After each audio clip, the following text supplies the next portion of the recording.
Hello guys, my name is Sayyid Mohammad Hassan and welcome back to another lesson for Java programming for Android development. In this lesson, I am going to talk about random numbers. तो इस lesson के जो lesson objectives हैं वो क्या हैं कि सबसे पहले हम समझेंगे कि रैंडम नंबर्स जो हैं वो क्यों ज़रूरी हैं, वो क्यों इम्पोर्टेंट हैं। ठीक है, इसके बाद हम समझेंगे किस तरीके से रैंडम ऑब्जेक्ट हम बना सकते हैं जावा प्रोग्रामिंग के अंदर by using the random class, यानी रैंडम क्लास को इस्तेमाल करते हुए हम उसका ऑब्जेक्ट किस तरीके से बना सकते हैं। और फिर इसके बाद हम समझेंगे कि कौन से मेथड्स हैं जो कि रैंडम क्लास में मौजूद होते हैं जावा प्रोग्रामिंग के अंदर जो कि हम इस्तेमाल कर सकते हैं। इसके बाद हम पहचानेंगे कैसे कौन से ऐसे कॉमन यूजेस हैं जो कि रैंडम नंबर्स के होते हैं साइमुलेशंस में, मुख्तलिफ एप्लीकेशंस के अंदर। साइमुलेशन से मुराद डाटा को प्रोसेस करने के लिए, डाटा को जनरेट करने के लिए जो प्रोसीजर्स होते हैं, जो ऑपरेशंस होते हैं, उनको साइमुलेशंस कहा जाता है बेसिकली। ठीक है, तो इसके बारे में हम समझेंगे किस तरीके से हम रैंडमली जो है डाटा को साइमुलेट कर सकते हैं अपनी एप्लीकेशंस के अंदर। तो अब लेसन को स्टार्ट करते हैं। तो सबसे पहले बात जो आती है वो ये आती है कि हमें रैंडम नंबर्स की क्यों ज़रूरत है। ठीक है, रैंडम नंबर्स को पढ़ने से पहले हम थोड़ा सा एक इंट्रोडक्शन ले लेते हैं कि रैंडम नंबर्स की हमें क्यों ज़रूरत है। तो कंप्यूटर्स जो हैं वो अब तब्दील हो चुके हैं बहुत सी एरियाज़ में सोसाइटी के। ठीक है, क्योंकि अब कंप्यूटर्स जो हैं वो डाटा को बहुत जल्दी प्रोसेस कर लेते हैं और बहुत सा डाटा जो है हमारे लिए जनरेट भी कर लेते हैं बहुत जल्दी, बहुत स्पीड में। टन्स ऑफ डाटा जो है वो जनरेट कर लेते हैं कंप्यूटर। तो ये जो डाटा जनरेशन है इसको आमतौर पे इसकी रिक्वायरमेंट होती है कि ये जो है डाटा को रैंडमली जनरेट करे, क्योंकि जो प्रोसेस यूज़ हो रहा होता है वो इटसेल्फ जो है वो भी एक रैंडम प्रोसेस होता है। और कभी कभार जो है मैथमेटिशियंस जो हैं और स्टैटिस्टिशियंस जो हैं वो कोई ऐसा आंसर्स हमारे लिए लेकर आते हैं जिसको हम ढूंढ रहे होते हैं। ठीक है, जिसका हमें एग्जैक्ट सॉल्यूशन नहीं पता होता है। ऐसी प्रॉब्लम्स होती हैं जिनका एग्जैक्ट हमें सॉल्यूशन नहीं पता होता है, जिसके लिए हमें कोई फॉर्मूला रिक्वायर्ड होता है। और कभी कभार ऐसा भी होता है कि जो प्रॉब्लम हम सॉल्व करना चाह रहे होते हैं वो बहुत ही ज़्यादा कॉम्प्लिकेटेड होती है, जो कि सॉल्व नहीं हो सकती by using a single formula. तो इसीलिए कंप्यूटर साइमुलेशन जो है वो एक अगली बिग थिंग है, एक अगली बड़ी चीज़ है कंप्यूटर साइमुलेशन। और इस किस्म की साइमुलेशंस जो हैं वो इतनी इम्पोर्टेंट हैं कि इनको एक अपना नाम दे दिया गया है और उसका नाम है मोंटी कार्लो मेथड्स। ठीक है, ऐसी problem Such problem solving strategies rely upon the generation of random data to compute their result. इस किस्म की जो प्रॉब्लम होती हैं इनको ये किसी भी रैंडम डाटा की जनरेशन के ऊपर डिपेंड कर रही होती हैं कि रैंडम डाटा जनरेट हो और तो फिर जो है रिज़ल्ट जो है वो कंप्यूट हो सके। यानी ऐसी प्रॉब्लम जिसको किसी किस्म की रैंडम डाटा जनरेशन की ज़रूरत हो अपने रिज़ल्ट मालूम करने के लिए, इन प्रॉब्लम को एक नाम दे दिया गया है जिसको कहा जाता है मोंटी कार्लो मेथड्स। ठीक है, तो हम इसके बारे में जो है ज़्यादा बात नहीं करेंगे। अगर आप इंटरेस्टेड हैं तो आप विकीपीडिया से इसके बारे में मज़ीद इंफॉर्मेशन ले सकते हैं। मैं इतना ज़्यादा इसके ऊपर डीप में नहीं जाऊँगा, तो विकीपीडिया पे आप जाके इसके बारे में मज़ीद पढ़ सकते हैं कि मोंटी कार्लो मेथड्स क्या हैं और ये क्यों यूज़ होते हैं। ठीक है, okay, now Java basics the random class. अच्छा, तो अब ये जो जनरेशन है रैंडम नंबर्स की, इसको सपोर्ट करने के लिए जावा में एक क्लास मौजूद है जिसको कहा जाता है रैंडम क्लास। और ये क्लास जो है ये हमें अलाउ करती है जनरेट करने के लिए जो कि कहलाती हैं सूडो रैंडम नंबर्स। ठीक है, तो इसके ज़रिए जो है इस क्लास को यूज़ करके हम इन नंबर्स को जनरेट कर सकते हैं, रैंडम नंबर्स को। ठीक है, इसके अलावा जो ये रैंडम क्लास है इसमें काफ़ी मेथड्स जो हैं वो मौजूद होते हैं और इसमें से जो सबसे कॉमन मेथड जो हैं वो मैंने यहाँ पे आपके सामने लिस्ट किए हुए हैं, प्रेजेंट किए हुए हैं, ठीक है। सबसे पहला मेथड जो है वो है नेक्स्ट इंट, जो कि क्या रिटर्न करता है, ये रिटर्न करता है एक रैंडम इंटीजर, ठीक है। और इसके बाद जो दूसरा मेथड है नेक्स्ट इंट मैक्स मेथड, यहाँ पे ये एक रैंडम इंटीजर रिटर्न करता है और ये एक रेंज में रैंडम इंटीजर जो है वो रिटर्न करता है, ठीक है। जो कि 0 से शुरू होता है और इंक्लूड करता है इसके अंदर मैक्सिमम वैल्यू। अब ये जो मैक्सिमम वैल्यू है ये हम इसको एज अ पैरामीटर पास करवाते हैं, यानी मिसाल के तौर पर अगर मैंने इस मेथड को कॉल किया और मैंने 10 वैल्यू इसमें पास की, तो ये 0 से लेकर 10 तक जो है रेंज में जो भी रैंडम नंबर होगा वो जनरेट कर देगा, ठीक है। तो इसमें बेसिकली हम एक मैक्सिमम रेंज बता देते हैं, ठीक है। लेकिन अगर मैं इसको विदाउट दिस पैरामीटर यहाँ पे पास करूँगा तो ये कोई भी रैंडम इंटीजर जो है वो रिटर्न कर देगा, इसमें कोई रेंज नहीं होगी, ठीक है। तो अगर हमें कोई रेंज बतानी है बिटवीन द नंबर्स तो हम यहाँ पे मैक्सिमम नंबर जो है वो स्पेसिफाई कर सकते हैं, ठीक है। तो 0 से स्टार्ट होगा और जो भी मैक्सिमम नंबर होगा वो उसके बिटवीन जो है रैंडम नंबर जो है वो जनरेट कर देगा ये मेथड। इसके बाद जो मेथड है वो है नेक्स्ट डबल, जो कि एक फ्लोटिंग पॉइंट वैल्यू रिटर्न करता है, यानी फ्लोटिंग पॉइंट नंबर रिटर्न करता है जिसमें डेसिमल इंक्लूड होता है। डेसिमल नंबर्स जो होते हैं ये भी 0 से स्टार्ट होता है और ये 0 से 1.0 की रेंज में कोई भी रैंडम रियल नंबर जो है वो रिटर्न कर देता है, ठीक है। यहाँ पे मैंने बताया हुआ है 0 से 1.0 की रेंज में, 0.0 टू 1.0। अच्छा, रैंडम क्लास जो है ये हिस्सा है, पार्ट है java.util पैकेज का, ठीक है। java.util पैकेज के अंदर ये रैंडम क्लास जो है ये मौजूद होती है। तो इस क्लास को यूज़ करने के लिए हमें सबसे पहले अपने प्रोजेक्ट में इस java.util.random को इंपोर्ट करना पड़ेगा, ठीक है। मुझे ये लाइन जो है ये इंपोर्ट करनी पड़ेगी अपने प्रोजेक्ट में, फिर मैं इस क्लास को जो है वो यूज़ कर सकता हूँ, ठीक है। तो इस स्टेटमेंट को हमें यूज़ करना होगा सबसे पहले टॉप पे अपनी जावा फाइल, जहाँ पे सारी इंपोर्ट्स जो हैं वो मौजूद होती हैं। जावा फाइल जो हम मेन एक्टिविटी डॉट जावा के अंदर भी आपने देखा होगा, लॉजिक डॉट जावा, मुख्तलिफ जो जावा फाइल्स होती हैं एंड्रॉयड स्टूडियो के अंदर, उसके अंदर इंपोर्ट्स हुई हुई होती है। तो हमें ये स्टेटमेंट जाके इंपोर्ट करनी पड़ेगी, तो फिर जो है हम इस क्लास को यूज़ कर सकते हैं, रैंडम क्लास को, ठीक है। इसके बाद यहाँ पे मैंने ये कोड बताया हुआ है आपको, ठीक है। और ये मैं क्या कर रहा हूँ, ये एक मैं रैंडम ऑब्जेक्ट बना रहा हूँ, ठीक है। क्रिएट एन ऑब्जेक्ट, ये एक रैंडम क्लास का, ये रैंडम क्लास है, इसका मैं ये एक रैंडम ऑब्जेक्ट बना रहा हूँ, ठीक है। और उसके बाद फिर मैं इस रैंडम ऑब्जेक्ट के ऊपर नेक्स्ट इन मेथड जो है वो कॉल कर रहा हूँ, ठीक है। जो कि ये रहा मेथड नेक्स्ट इन मेथड, इसका मैं कॉल कर रहा हूँ और एक वेरिएबल के अंदर इसको मैं सेव कर रहा हूँ इसकी वैल्यू। तो इस तरीके से हम जो है इसका ऑब्जेक्ट बना सकते हैं, रैंडम क्लास का एक ऑब्जेक्ट हम बना सकते हैं। अच्छा, अब यहाँ पे मैंने आपके सामने कुछ कॉमन एप्लीकेशंस जो हैं वो प्रेजेंट की हुई हैं रैंडम नंबर जनरेट करने की, ठीक है। तो सबसे पहले जो है यहाँ पे इस to generate a random number from 1 to n, ठीक है। तो इसके लिए जो है अगर हमें एक ऐसा रैंडम इंटीजर जनरेट करना है जो कि एक रेंज में हो 1 से लेके n कोई भी नंबर हो सकता है, वो हमें स्पेसिफाई करेंगे। तो हम क्या यूज़ करेंगे, नेक्स्ट इन मेथड यूज़ करेंगे, ठीक है।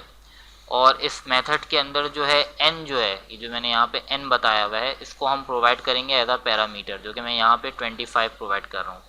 यानी इसका मतलब क्या है कि मुझे 1 से लेकर 25 तक की रेंज में रैंडम नंबर जनरेट करवाना है, ठीक है। मैंने यहाँ पे भी कमेंट किया हुआ है 1 to 25 इंक्लूसिव। तो इस तरीके से मैं यहाँ पे जो है वो पैरामीटर पास करवा सकता हूँ जो मुझे वैल्यू, अगर मुझे 1 to 35 करना है तो मैं 35 दूंगा, अगर मुझे 1 to 30 करना है तो मैं यहाँ पे 30 दूंगा। ठीक है। अच्छा, यहाँ पे जो मैंने यहाँ पे सेकंड में ये एग्जांपल आपको बताई हुई है कि to generate a number in a given range, किसी भी गिवन रेंज में जो जनरेट हम यहाँ पे जैसे मैंने यूज़ किया है नंबर में जनरेट कर रहा हूँ, तो इसके लिए ये फॉर्मूला है। ये फॉर्मूला किस तरीके से है कि मिसाल के तौर पर यहाँ पे मुझे जनरेट करना है 41 और 45 के दरमियान, तो ये जो लो नंबर है ये क्या होगा, ये लो नंबर होगा 41। ठीक है। और ये जो हाई यहाँ पे है ये क्या होगा 45। तो मैं क्या करूँगा 45 माइनस 41 और इसमें प्लस कर दूंगा 1। तो 45 में जब मैं माइनस करूँगा 41 तो रिजल्ट आएगा 4 और प्लस 1 करूँगा तो आएगा रिजल्ट 5। तो यहाँ पे देखिए मैंने इसी तरीके से यहाँ पे जो पैरामीटर पास करवाया वो क्या पास करवाया 5, और यहाँ पे क्या पैरामीटर पास करवाया लो, जो कि ये रहा 41। तो ये क्या करेगा, मुझे ये रिटर्न करेगा रैंडम इंटीजर बिटवीन 41 एंड 45। तो ये बात बहुत इंपॉर्टेंट है, ये जो मैंने यहाँ पे फॉर्मूला बताया हुआ है आपको, ये बहुत इंपॉर्टेंट फॉर्मूला है। इस फॉर्मूले को यूज़ करते हुए आपको किसी भी नंबर की रेंज में के दरमियान जो रैंडम इंटीजर जनरेट करवाना है वो आप करवा सकते हैं। ठीक है। अच्छा, अब यहाँ पे एक और मेथड है जो कि होता है नेक्स्ट डबल मेथड। ठीक है। नेक्स्ट डबल मेथड क्या रिटर्न करता है, एक फ्लोटिंग पॉइंट वैल्यू, ये डेसिमल नंबर रियल नंबर जो है ये रिटर्न करता है in the range from 0 up to but not including 1, यानी इसके अंदर 1 इंक्लूड नहीं होता।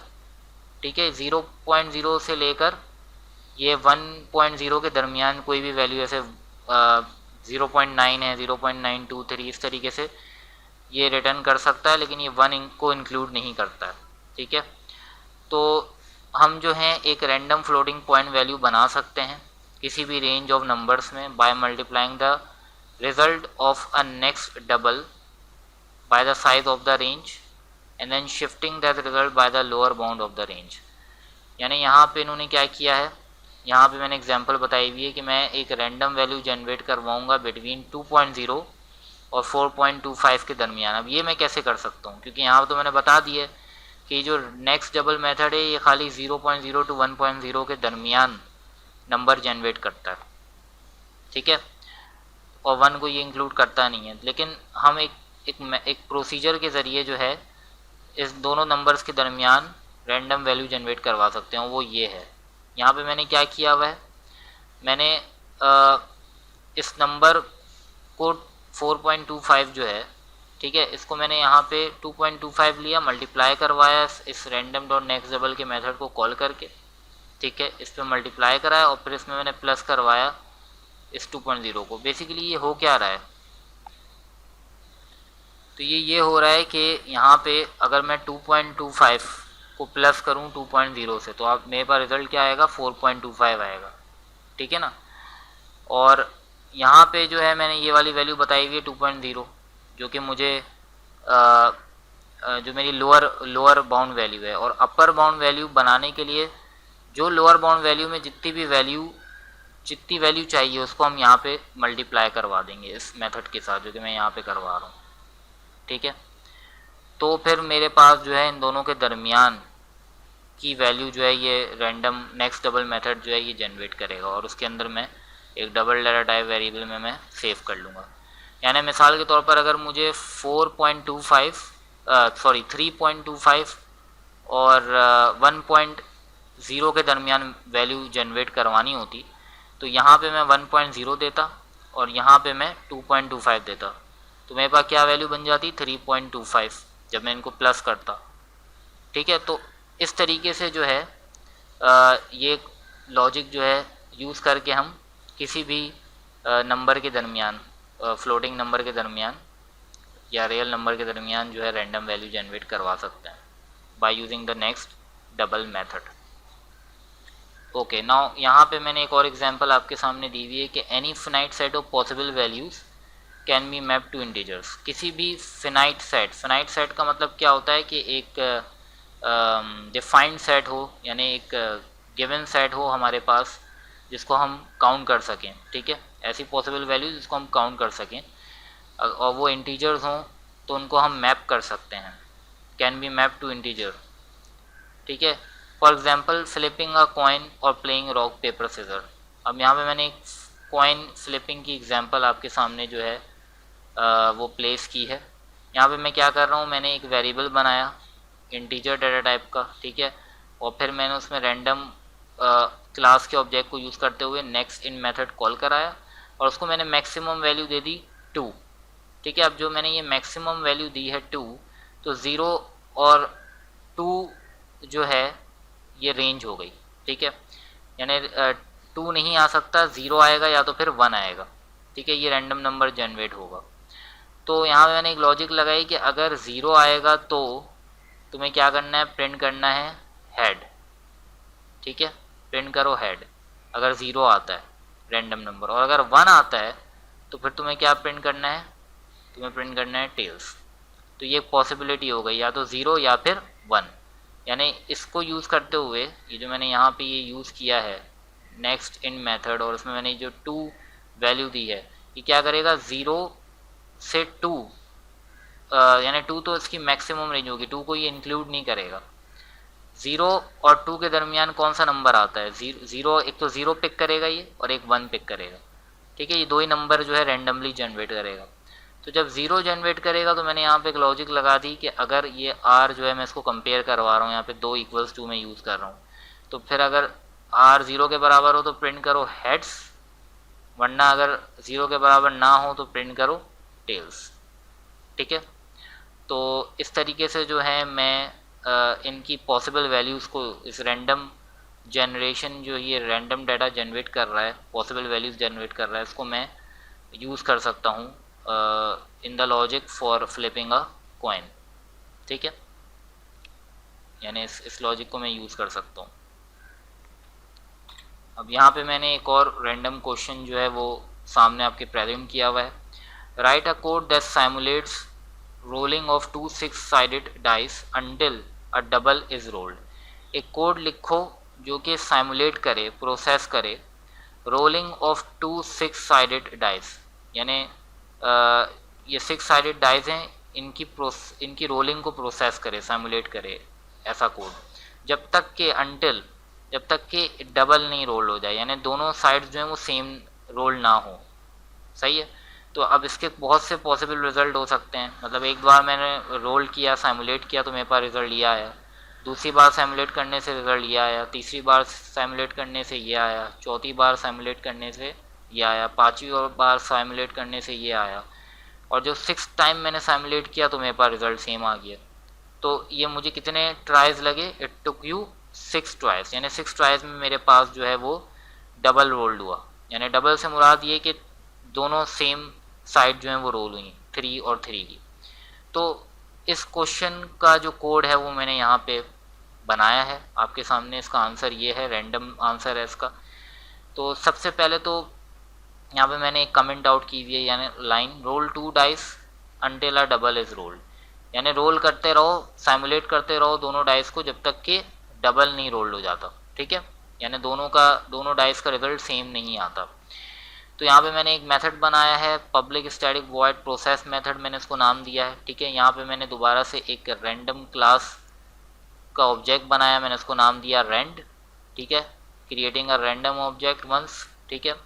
फिर मैंने यहाँ पे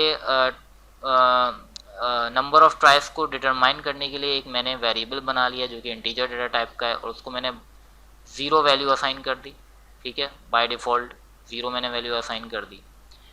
उसके बाद मैंने यहाँ पे डू वाइल लूप यूज़ किया है, ठीक है, और डू वाइल लूप के अंदर मैं क्या काम कर रहा हूँ, मैंने एक इंटीजर वेरिएबल लिया die1, ठीक है, उसमें मैं क्या कर रहा हूँ, रैंडम ऑब्जेक्ट यूज़ करते हुए इसमें नेक्स्ट इन मेथड मैंने कॉल कराया, और by using the same logic of high and low, यहाँ पे मैं 1 और 6 जो है 1 to 6 की रेंज में नंबर जो है वो मैं जनरेट करवाऊँगा, यानी 1 और 6 जो है ये इंक्लूड होंगे, ठीक है, 1 और 6 की रेंज में नंबर जो है वो मैं जनरेट कराऊंगा और इस वेरिएबल के अंदर मैं सेव कर दूंगा।